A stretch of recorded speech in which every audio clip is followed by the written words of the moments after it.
दोस्तों हम noun chapter पढ़ रहे थे, तो हम rules by rules noun chapter को कंप्लीट कर रहे हैं, जिससे आपका टाइम भी बचे और आपका रिवीजन भी हो जाए। यदि आप कोई भी कॉम्पिटिटिव एग्ज़ाम्स की तैयारी कर रहे हैं, लाइक बैंकिंग, एसएससी के एग्ज़ाम्स या कोई अदर एग्ज़ाम्स जिसमें इंग्लिश आती है, तो आपको ये वीडियो देखना ही चाहिए और देखना ही पड़ेगा यदि आप अच्छा स्कोर करना चाहते हैं तो।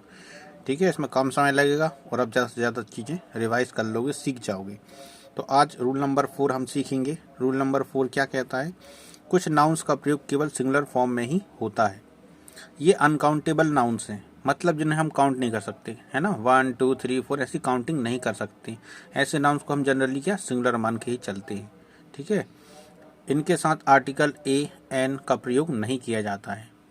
तो कौन कौन से हैं?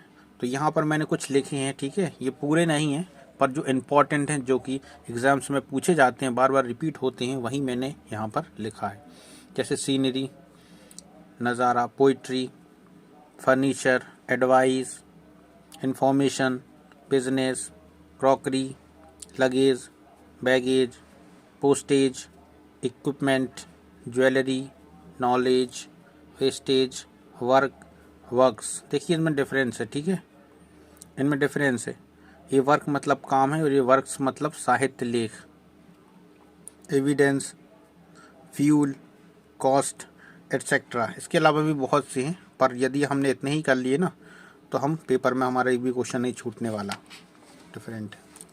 चलिए एग्जाम्पल देख लेते हैं। जैसे हमने एक एग्जाम्पल लिया, I have no information about her evidence. कभी आपने इन्फॉर्मेशन वर्ड सुना है? नहीं ना। तो ध्यान रखना है। आपके मन में कभी आया भी होगा डाउट कि इन्फॉर्मेशन होता है कि नहीं। मेरे मन में तो कई बार आया है, तो मैंने देखा भी, उसके बाद मुझे पता चला। तो आपको ध्यान रखना है कि इन्फॉर्मेशन नहीं होता वर्ड, सिर्फ इन्फॉर्मेशन होता है, क्योंकि ये अनकाउंटेबल नाउन है। तो ये इन्फॉर्मेशन नहीं लिख सकते, हम सिर्फ इन्फॉर्मेशन ही लिखेंगे। पर यदि हम इन्फॉर्मेशन वर्ड को एज अ प्लूरल यूज़ करना चाहते हैं, तो हम कैसे करेंगे? इसके लिए हमने अलग से कुछ वर्ड ऐड करना पड़ता है। जैसे ही gave me a piece of information, है ना।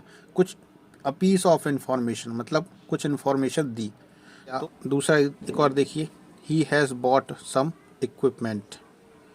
ही हैज़ बॉट सम इक्विपमेंट, उसने कुछ इक्विपमेंट खरीदा। ये सभी क्या अनकाउंटेबल नाउन है। यदि हम इन्हें काउंटेबल बनाना चाहते हैं, तो फिर हमें अलग से इस प्रकार कुछ वर्ड्स को ऐड करना पड़ेगा। ठीक है, अब एक नियम और है। जैसे मनी का प्लूरल फॉर्म मनीज हो सकता है, जिसका अर्थ निकलता है अमाउंट्स ऑफ मनी, मतलब बहुत सारा अमाउंट। तो मनी का प्लूरल फॉर्म होता है, यदि आपने अभी तक सुना नहीं होगा। तो आज का रूल यही है। यदि दोस्तों आप और वीडियोस देखना चाहते हैं, तो जाइए और प्लेलिस्ट में मैंने ऐड कर दिया है, तो आप इजीली सीख सकते हैं।